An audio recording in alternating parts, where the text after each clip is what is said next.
안녕하세요. 김원준입니다. 국가보훈처는 어제 감사 결과를 발표하고 박승춘 전 보훈처장을 수사 의뢰했습니다. 총선과 대선 직전 박정희 유신 독재에 저항했던 민주화운동을 빨갱이 책동이라고 교육하는 DVD를 국정으로부터 받아 배포하고 청와대 지시와 정경련의 지원을 받아서 세월호 특조위 해체 시위와 같은 관제 데모에 동원됐던 고엽제 전후에 한국토지주택공사로부터 주택사업 우선사업자가 될 수 있도록 지원하는 등 혐의는 여러 가지입니다. 이 수사 의뢰에 대해 조선일보는 또 한 번 정치보복 프레임을 끌어들였습니다. 이전 정권은 선거 패배와 정권 교체로 국민 심판을 받았고 그 이상 엄중한 심판이 없는데 직성이 안 풀려 다 감옥에 보내면 정권이 다시 바뀌면 그대로 보복당할 것이다. 조선일보 이야기입니다. 조선일보는 엄정한 법 집행과 법 질서 확립을 주장하는 무수한 사설을 그동안 써왔는데 정작 보수가 그 엄정한 법 집행의 대상이 되자 갑자기 봐줘야 한다는 거죠. 박 전 처장의 비의혹이 정권 교체됐다고 저절로 없던 일이 됩니까?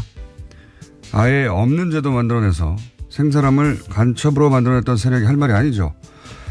적폐 수사 때마다 빠짐없이 등장해서 정치보복이라고 외치며 정권이 다시 바뀌면 보복당할 거라고 저주하고 협박하는 조선일보. 이게 제가 할 말은 한마디입니다. 시끄럽다. 김어준 생각이었습니다.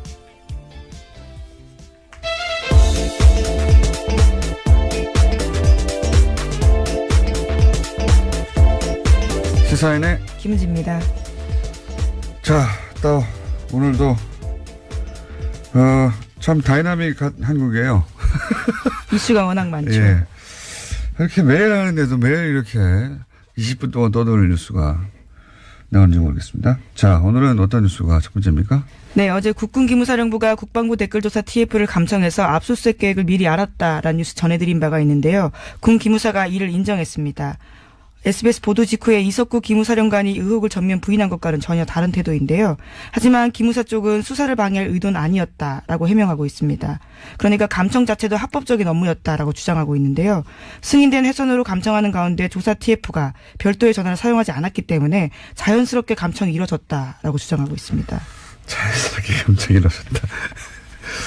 네. 어제는 이제 뭐 아무런 문제 없다고 완전 부인했다가 그렇죠. 하루 만에 자세가 바뀌긴 했는데 이제 SBS가 확보한 게 뭔지는 모르겠습니다만 그게 증인인지 물증인지 뭔지는 모르겠습니다만 이렇게 자신 있게 보도했을 때는 뭔가 있겠죠. 믿을 만한 구석이. 그러자 이제 감청을 하긴 했는데 아니 우리가 감청을 하려고 한 게 아니라 그 회선에서 저절로 걸려들었어. 이런 거 아닙니까?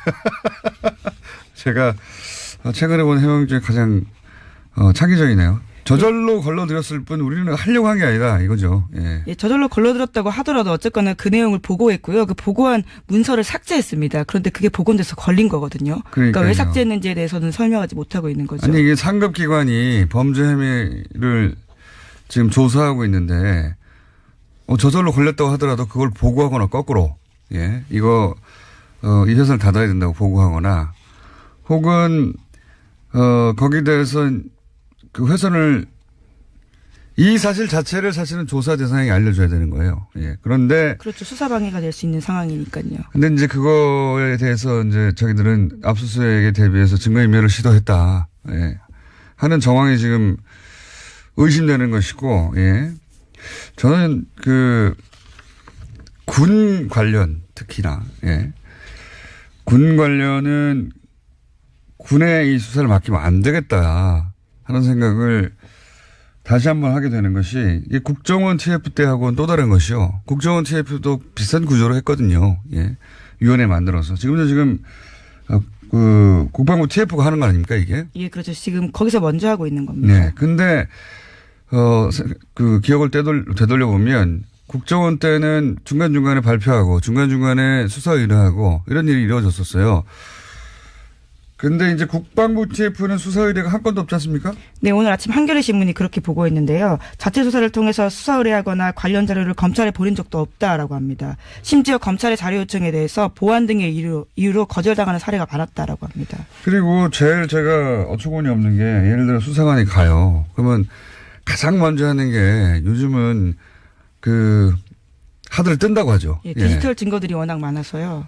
문서를 다 거기서 작업하는 게 요즘 누가 손을 씁니까? 예. 하드를 뜨는 이미징 작업을 해야 되는데 아예 이미징을 못하게 하니까 그 옆에 서가지고 거기서 압수수색을 해도 이미지를 뜨는 게 아니라 그 PC에 앉아가지고 검색하고 있어요. 검색. 예, 이렇게 그렇죠. 해서 그 안에 있는 모든 문서 혹은 뭐 이름을 바꿨을 수도 있고요. 또는 그 파일을 그 암호화해서 숨겨놨을 수도 있고요. 이게 어떻게 조사가 됩니까? 그 자리에 앉아가지고. 게다가 남의 PC에 앉아가지고 그 남의 PC 구조가 어떻게 되는지도 모르는데 검색을 해서 찾아가라는 거거든요. 말도 안 되는 거예요. 그런 방식의 압수수색밖에 허용하지 않고 있거든요. 상급기관이 왔는데. 그래서 김무사령부도 댓글 활동에 관여했다고 하는 이야기는 한 달 전에 나왔는데 지금까지 조사가 이루어진 게 없어요, 제대로. 네, 압수수색도 겨우 한 달 지나서나 했다고 하는데요. 말씀처럼 이미징 그러니까 복제도 못하게 해서요. 그런 식으로 현장에서 곤혹스러운 상황이라고 합니다. 그리고 나서 이 국방부 TF 또 군인이거든요. 게다가 이 사람들이. 군인이 가서 군인을 조사하는데 군인들이 거부하는 거예요. 제대로 거부한다기보다 협조를 안 하는 거죠. 이미징도 안 된다고 하고. 국정원 같은 경우는 중앙 서버를 대놓고 지금 조사하고 있는데 이건 개개인의 PC도 못하게 하니까 조사가 될 리가 있습니까? 국방부가 제대로? 예. 저는, 이 수사는 처음부터 다시 해야 된다고 봅니다. 이 정도 해놓고 대충 넘어가서 시간이 지나고 이건 또다시 이런 일이 벌어지게 돼 있어요. 처음부터 다시 해야 된다. 예. 다시 짜가지고. 국방부 TF로 이 일을 제대로 못할 것 같으면 아예 외부에서 들어가서 처음부터 다시 해야 된다고 봅니다. 네. 저는 이 한겨레 특종 굉장히 중요한 특종이라고 봅니다. 군에 관련된 수사는 사실상 제대로 된 게 없다 이거거든요. 예. 그리고 국정원에서 가짜 사무실 만들어서 방해하던 것 이상이죠. 예. 자기들끼리 도청해가지고 자기들끼리. 그렇죠. 예. SBS는 또 그런 내용들을 보도했었는데요. 처음부터 다시 해야 된다. 예. 저는 그렇게 봅니다. 게다가 지금까지 수사 의뢰도 없고요. 예. 이미징도 안 되고. 예. 완전 개판이에요. 수사가. 자, 굉장히 중요한 특종 나왔고, 저희도 앞으로 계속해서 SBS도 추가 못하겠죠. 다음 주는요? 네, 임종석 대통령 비서실장의 아랍에미리트 행과 관련해서 계속해서 여러 가지 보도들이 나오고 있는데요. 오늘 아침에 중앙일보에서 좀 자세한 내용들이 나왔습니다. UAE 왕세자가 날짜를 지정하면서 요청돼서 결정된 일정이다라고 여권 핵심 인사가 밝혔다라는 건데요. 이 인사의 발언을 인용한 보도를 보면요. 특사 파견은 왕세제의 요청에 따른 것으로 방문 날짜도 아랍에미리트 측에서 정해준 일정에 맞추다 보니까 급하게 진행됐다라고 밝히고 있고요. 양국 간의 시급한 관계 개선이 주목적이었다라고 말하고 있습니다. 처음으로 좀 구체적인 여러 가지 설들이 나오다가 이건 이제 양 국가 간의 외교적 차원에서 벌어진 일이기 때문에 그 자리에 참석하지 않은 사람들은 알 수가 없어서 추측 보도만 나오다가 좀 구체적인 내용이 처음으로 나왔네요. 예. 이게 이제 자유한국당에서는 처음부터 임종석 비서실장이 아랍에미레이트로 날아간 직후부터 계속해서 이게 바로 이명박 전 대통령 뒤를 캐려고 하다가 이런 일이 벌어진 게 아니냐, 혹은 뒤를 캐러 간 거 아니냐, 예. 그런 얘기를 끊임없이 주장을 했었죠, 예. 근데 여기 지금까지 나온 보도로 보면 거꾸로 UAE 측 요구로 갔다. 급하게 일정을 잡아서 갔고, 그리고 주 목적은 양국 간의 시급한 관계 개선이다. 이렇게 나오고 있는데, 이 이상은 이제 적어도 왕세제를 만나고 왔기 때문에 우리 쪽에서는 대통령 비서실장이 갔고 외교 차원에서 벌어진 일이라 더 이상 청와대에서는 뭐가 안 나올 것 같은데요. 제가 나름대로 또 취재한 바로는 저도 가끔 취재를 합니다. 나름대로 취재한 바로는 이명박 전 대통령 뒤를 캐기 위해서 왕실로 간 거 아니냐. 그러다가 발각돼서 간 거 아니냐. 라는 자유한국당의 주장이 있지 않습니까? 예, 계속 그런 주장을 하고 있습니다. 자유한국당은 처음부터 이 프레임을 잡았어요. 정치보복 프레임이죠, 이것도. 예, 정치보복 하려고 하다가 지금 외교 관계까지 지금 탈난 거 아니냐. 이런 정치보복 프레임을 동원했는데 여기서 주목할 것이 두 가지입니다. 하나는 해명 중에 보면, 이명박 정부 때 이제 UA하고 관계가 원전 때문에, 긴밀해졌지 않습니까? 그런데 박근혜 정부 들어와서는 UA 쪽에서 예를 들어서 고위급 인사가 와서 현역 때 만났던 그러니까 이명박 전 대통령을 만나려고 해도 박근혜 정부 시절에는 일정을 안 잡아줬대요.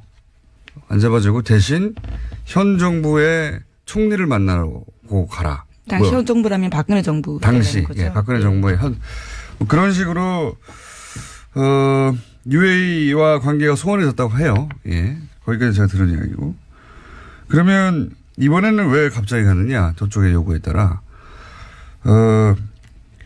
그거는 결정적인 사건이 뭐였냐면 이명박 전 대통령이 갑자기 바레인에 가잖아요. 네, 그랬죠. 12월 달에. 굉장히 시급한 상황이었는데 시급한 상황이었다는 거는 다스는 누구 겁니까가 폭발적으로, 예, 보도되고 할 때였는데 바레인에 뜬금없이 강연을 간다고 하셨죠. 예. 그 이후로 UAE가 갑자기 여러 가지, 항의를 현 정부에 했다. 이명박 전 대통령이 바레인에 갔을 때, 그러니까 정치 보복을 하다가 UAE가, 관계가 나빠진 게 아니라 이명박 전 대통령이 바레인에 갔을 당시에 무슨 일이 일어났다. 이거는 제가, 전후 사정을 취합하다가 저의 추정입니다. 이것도 역시 저 참석해 보지 않았기 때문에 이 고위급의 만남에 이명박 전 대통령이 뭐라고 했어요. 예. 네, 12월 달이 아니고 11월 달에 갔습니다. 제가 네. 날짜를 잘못 말씀드렸는데요. 뭔가 이간질을 했어요. 예. 뭔가 이간질을 가서 하고, 그 얘기를 들은 UAE는 이명박 전 대통령의 예를 들어서 다스 관심 없어요. 당연히. 그게 아니라 뭔가 이간질을 한 것 같다. 예. 그리고 그 프레임에 딱 맞춰서 자유한국당이 정치보복이라고, 예. 여기까지가 제가 추정한 바입니다. 뭔가 했습니다. 바레인에 갔을 때. 이건 제가 좀 더 취재해보고, 예. 구체적인 게 있으면 다시 이야기하기로 하고. 여간 언론에서 보도 안 되는 것 중에 하나가 이명박 전 대통령의 바레인 행, 전후에서 이런 일이 갑자기 벌어진 거거든요. 뒤로. 그때 뭘 했어요. 뭘 했어요, 아마. 본인이 살려고 뭘 한 것 같습니다. 자, 다음 뉴스는요. 네, 다스 실소유주와 정호용 전 BBK 사건 특별검사에 대한 고발 사건 기억하실 텐데요. 아직 기초조사조차 이루어지지 않았다라고 오늘 아침 한겨레 신문이 보도했습니다. 검찰이 고발장 접수 뒤 2주가 되도록 고발인 조사조차 하지 않았다라는 건데요. 정호용 전 특검의 공소시효는 2달 남짓 남았다라고 합니다. 이건 하지 않을 수 없어요. 예. 물론 검찰로서는 부담스럽겠죠. 검찰이 주도한 특검이었는데 그때 120억 비자금 나왔는데 심지어는 돌려줬다는 거 아닙니까? 예. 그리고 이 건은 이미 증인도 너무 많고. 그렇죠. 예. 그 당시 사라진 돈과 관련된 계좌로 의심되는 것도 나와버렸고 수사가 반쯤은 언론에 의해서 진행됐어요. 예. 하지 않을 수는 없다고 봅니다. 근데 이제 아직도 고발인 조사조차 하지 않았다고 걱정하는 거죠, 한겨레에는. 예, 시간이 얼마 남지 않았기 때문에 이런 보도가 나오는 것 같습니다. 어쩌면 조용히 하고 있을지도 모르고. 공소시효가 2달, 예, 석 달도 안 되거든요, 이제. 예. 2월 23일까지라고 합니다. 하지 않을 수 없을 거라고 봅니다, 저는. 예. 여하간 아직은 발동이 안 걸리고 있다, 이런 뉴스고요. 다음 뉴스는요? 네. 네, 최순실 씨가 어제 이재용 삼성전자 부회장의 항소심 증인으로 나왔습니다. 그 자리에서 특검팀의 질문에 짜증으로 일관해서요. 재판부의 제지를 받기도 했는데요. 재판부는 최 씨가 특검 질문을 끊고 말을 하면 끝까지 듣고 대답을 해라라는 증언 태도를 질책했습니다. 최 씨가 특검에게 오히려 질문을 할 때에는 오늘은 특검 질문에 증인이 대답하러 나온 자리다라면서 언성을 높이기도 했습니다. 최순실 씨 발언은 전달할 필요가 없어요. 예, 다 부인이거나 말도 안 되기 때문에 그 공판에서 인정은 딱 하나죠. 왜냐하면 통화 내역이 있기 때문에.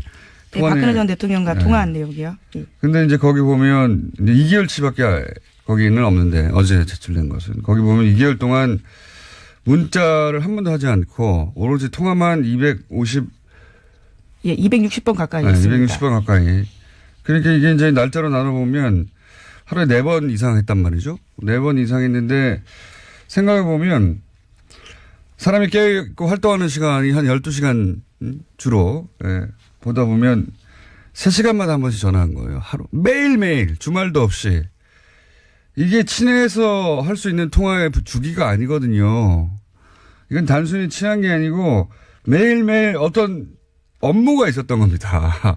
대통령과 최순실 이 당시에 처리하거나 논의해서 결정할 업무가 있으니까 매일 3시간 간격으로 계속 통화하죠.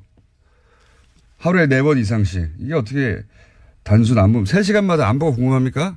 하지만 최순실 씨는 어제 사적 대화였고 업무 관련 얘기는 없었다라고 주장하고 있긴 합니다. 이렇게 말하는 건 다 뒤집어서 생각하시면 되는데, 예. 이건 업무 진행, 업무 전화죠. 업무 전화. 그걸 매일 한 겁니다. 하루에 3시간에 한 번씩. 본인도 이렇게 이야기하긴 했는데요. 260번 가까이 한지는 모르겠지만 자주 할 수도 있지 않느냐라는 이야기했습니다. 자주가 통상의 범주를, 이거는 뭐, 연애에 불타는 사람들도 이렇게 할 수는 없어요. 예. 만약에 연애로 3시간에 한 번씩 매일매일 이렇게 온종일 1년 내내 한다면 미친 거죠. 업무였다. 자, 다음 뉴스는요? 네, 지난 정부에서의 문화계 블랙리스트가 감사원 결과보다 6배 이상 많다라는 발표가 나왔는데요. 그러니까 2,670건에 달한다라는 겁니다. 문화체육관광부 산하의 민간합동 진상조사위에서 어제 발표한 내용인데요. 이것도 중간조사 결과에 불과합니다. 여기에는 새로운 작품들이 또 들어가 있는데요. 최승호 MBC 사장의 다큐멘터리 자백, 장강명 작가의 소설 한국이 싫어서 등이 포함됐습니다. 이게 이제 국정원 아이오 정보관이 와서 요구했다는 거 아닙니까? 예를 들면 영화 같은 경우는 영화진흥위 와가지고. 예. 네, 구체적인 진술도 있습니다. 국정원 비판한 내용이 있기 때문에 가장 큰 문제가 된다. 이렇게 이야기했다고 합니다. 그런데 이것도 역시 진상조사위 외부에서 만들어진 위원회가 감사원 결과보다 더 많이 밝혀내고 있거든요. 국방부도 마찬가지입니다. 예. 국방부 무슨 용관의 통뼈입니까? 다 대한민국 내부에 있는 감시를 받아야 되는 군이라고 해서 다 빠져나가고 하면 안 되는 거, 절대 안 되는 거죠. 그래서 숨어서 그런 것만 조직 만든 거잖아요. 거기가 아니 숨겨가지고 군에 그 특성을 이용해서 처음부터 다시 시작해야 돼요. 예. 어쨌든 감사원 감사 결과보다 몇 배나 많은 숫자가 있더라. 예, 국정원이 그렇게 했다. 뉴스고요. 예. 자, 시간이 별로 없기 때문에 리얼도 있고. 자. 네, 제목만 말씀드릴까요? 제목만 해도 우리가 제목만 말하고 끝나진 않잖아요. 네. 잘 골라서 예. 하나 두 개 정도 얘기해 주세요. 네, 삼성 이건희 회장의 차명 계좌에 대해 과세해야 한다는 정부의 자문기구 결정이 나왔는데요. 삼성 특검 수사에서 드러난 차명 계좌 양만 4조가 넘습니다. 이에 대해서 처음으로요, 정부가 이것을 과세해야 된다라고 밝힌 겁니다. 이것도 위원회예요. 그렇죠. 금융위는 사실상 삼성 편이었거든요. 예. 과세의 액수가 결국 금융위의 주장대로 하자면 얼마 되지도 않는 4조 4천억 전체 대상이 아니라 이었는데 역시 여기도 마찬가지로 외부 금융위가 그거 아니다. 자문기구죠. 자문기구. 예, 정부 자문기구인데요. 금융행정혁신위원회에서 결정했습니다. 위원회. 금융위는 당국은 정부 당국은 금융당국은 삼성 편의 결정에 가깝게 했다면 위원회가 나서서 그거 아니지 않냐고. 예. 국방부 다시 해야 된다니까 이런 식으로. 예. 그래서 삼성에 대해서 제대로 과세하라는 위원회 결정이 권고사항이 나왔고요. 예. 하나만 더 하면 네, 바른정당과 합당을 추진하는 국민의당 그거요? 안철수 대표가 어제 긴급 기자회견했습니다. 연말까지 전체 당원 투표로 합당 여부를 결정하자라고 제안했고요. 부결되면 당대표에서 물러나겠다라고 밝혔습니다. 그렇군요. 이건 저희가 이제 2부, 3부 연속으로 인터뷰가 있기 때문에 구체적인 내용은 뭐 각자 찬성파와 반대파 얘기를 들어보면 될 것 같은데, 근데 이제 이 보도를 하면서 이 합당 시도죠, 사실은. 예. 이 통합은 원래 같이 있다가 헤어졌다가 다시 만날 때 그런 표현을 쓰는 게 적합한 것 같고, 이건 서로 완전히 다른 당이 합당하는 거죠. 그러니까 합당 시도라고 보는데, 저는 이 합당 시도의 성격 규정을 안 해줘서 저 나름대로 성격 규정을 해보자면, 성격 규정이 제일 중요한 것 같은데, 이거는 보수 재편이죠. 보수 재편. 보수를 재편하고자 하는 큰 프로젝트의 첫 부분이 실행되고 있다. 저는 그렇게 성격 규정하는데, 왜냐하면 국민 바른 각각 39석, 11석 합치자, 그런 당대당 합당 시도, 그런 계획이라면 이렇게 안 하죠.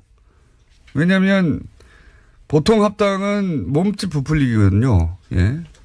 근데 11석, 39석이 지금같이 진행돼서는 그대로 유지되기 어렵단 말이죠.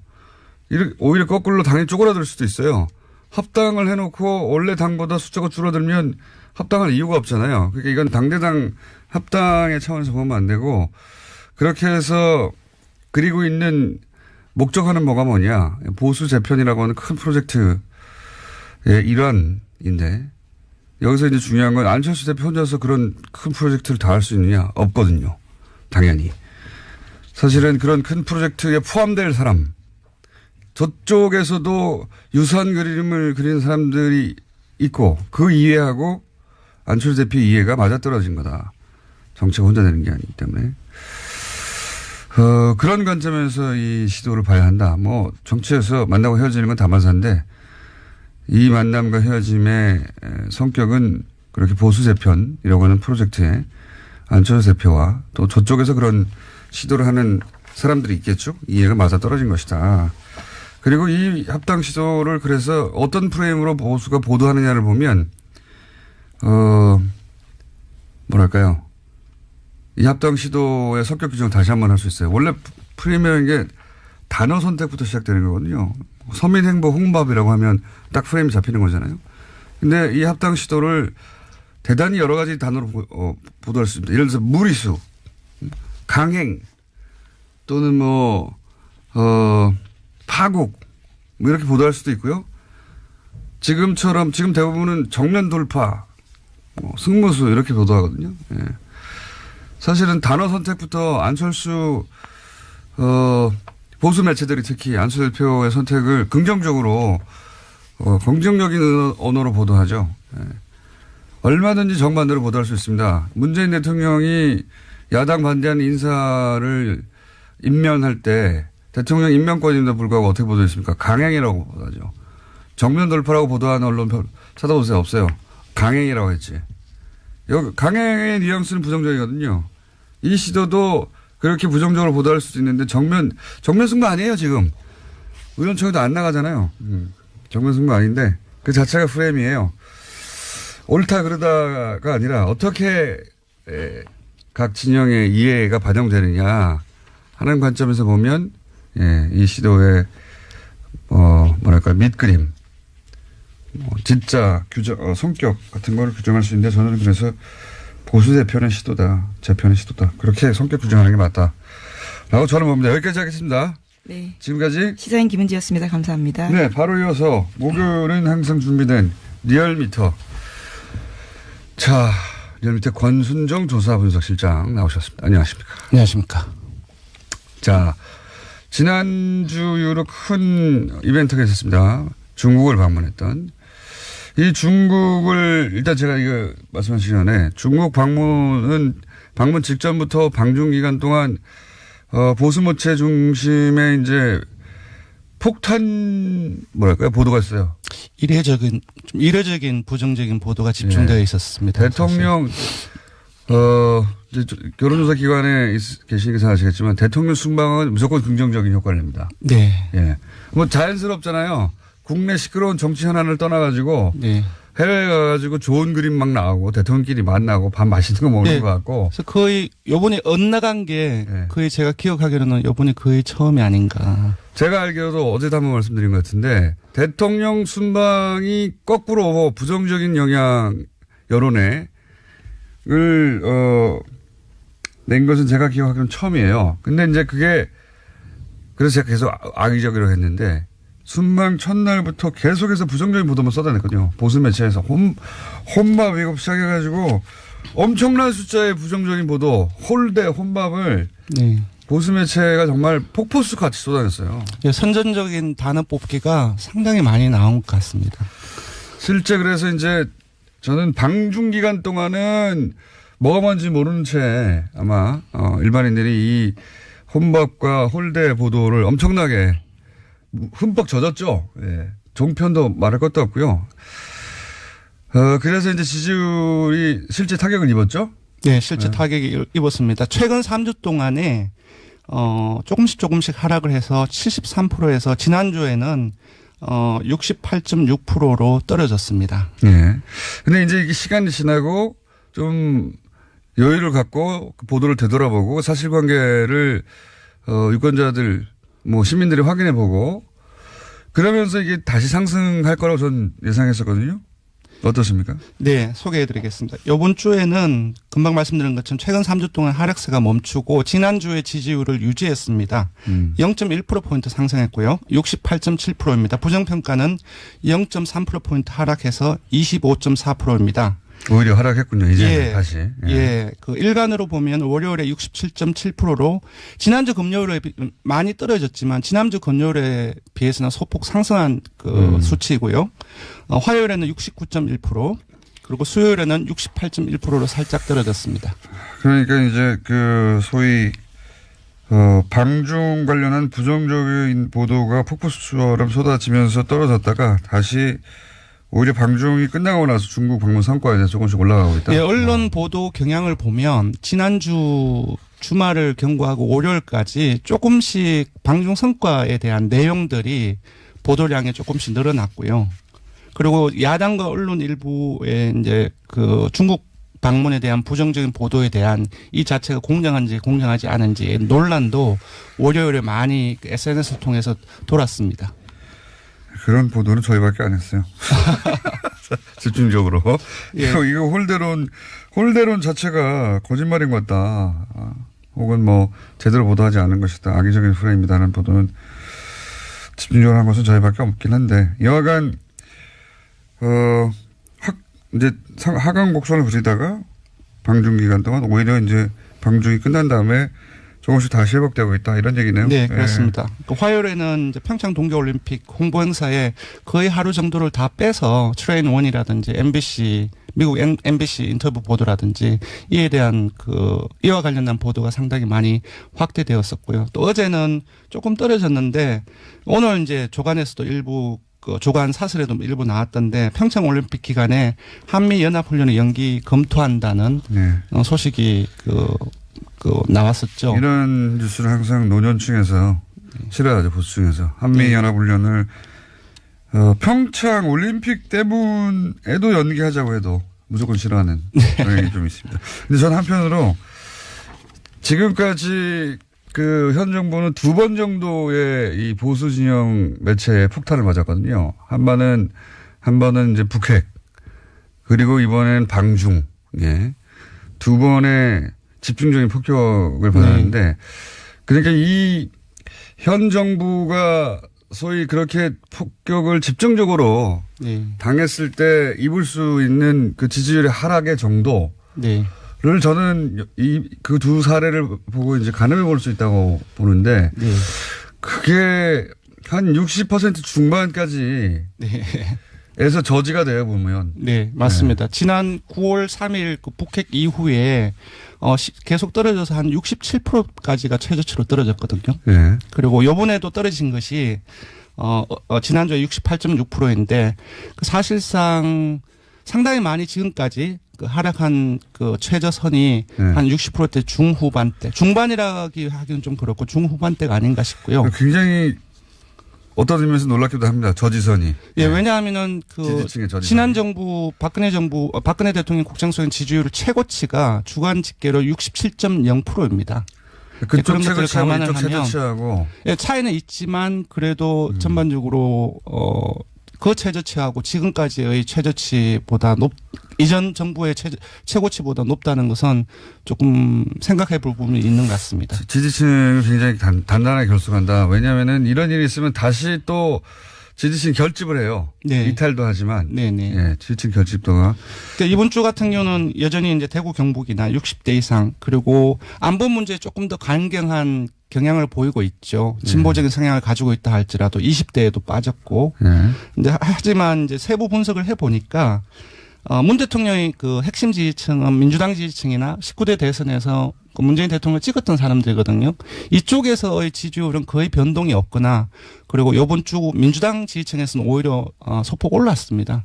그래서 뭐 결집세를 역결집을 보이고 있다라고는 분석하기는 좀 힘들지만 이러한 어떤 부정적인 보도가 확대되는 과정 속에서도 핵심 지지층은 거의 변화가 없다라고 볼 수 있을 것 같습니다. 이게 이제 보수층에서 그 보수 세력에서 이제 공략하기 굉장히 어려운 포인트가 이런 거죠. 그렇습니다. 예.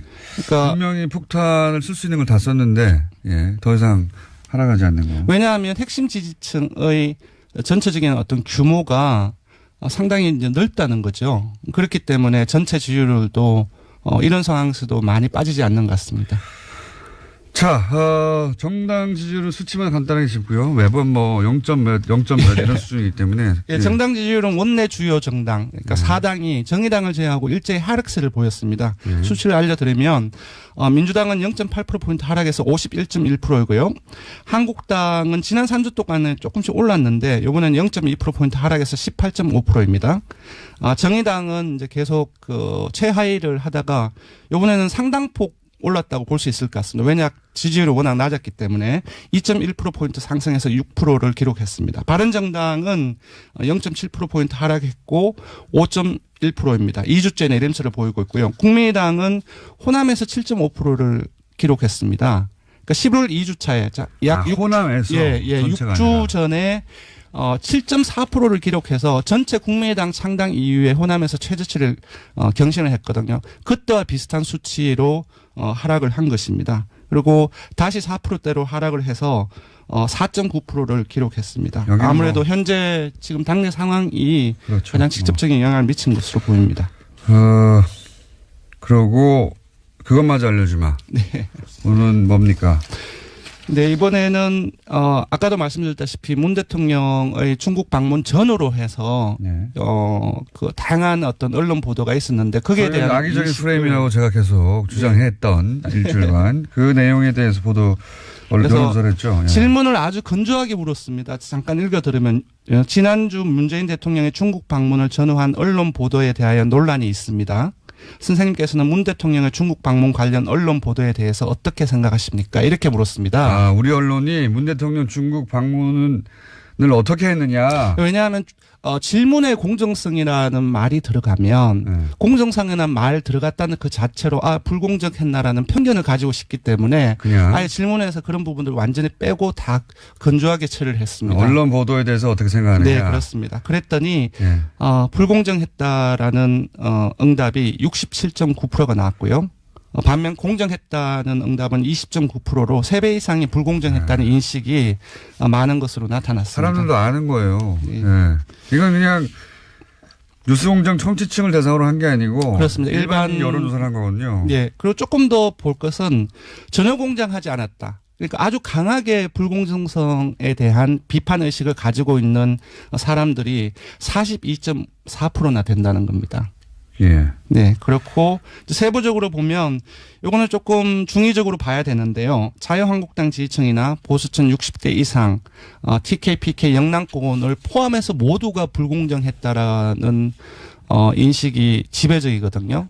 특히 자유한국당을 보면 이건 좀 신기한 일이네요. 예, 왜냐하면 질문을 그 어떤 편향이 들어갈까봐 뺐잖아요. 그런 부분들 어떤 누구에 대한 공정성이 여기서 문제가 되는데 일부 자유한국당 지지층 응답자들은 자유한국당 지지층의 생각 기준으로 해서 응답한 부분들도 배제하기는 힘들다. 그럼에도 불구하고 공정성 논란 이 부분들이 문재인 대통령 청와대 현 정부에 대한 공정성의 논란이 사실상 많이 확대되었기 때문에 수치 자체 전체적인 수치 자체는 조금 낮게 볼 수는 있겠지만 전반적인 경향 이렇게 봐야 될 것 같습니다. 네, 말이 너무 길어요. 네.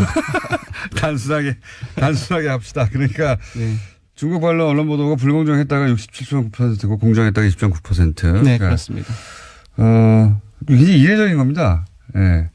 대통령의 해 순방 관련해서 국민들이 언론 보도를 불공정하다고 느낀다는 게 대단히 이상하고 이례적인 거고요. 그리고 네. 그걸 누군가가 모든 미디어가 우리는 그때 불공정했어라고 보도하지 않는데도 불구하고 불공정했다고 느끼는 거죠. 예. 그렇습니다. 여기까지 하고요. 네, 예. 조사 개요를 불러드리겠습니다. 예. 이번 주중 조사는 TBS 의뢰로 이번 주 월요일부터 수요일까지 조사를 했습니다. 전국 19세 이상 성인 1,508명을 대상으로 했고요. 유무선 전화 면접과 자동응답 혼용 방식으로 실시했습니다. 표본 오차는 95% 신뢰 수준 플러스 마이너스 2.5%포인트, 응답률은 4.3%였습니다. 리얼미터 권순정 조사분석 실장이었습니다.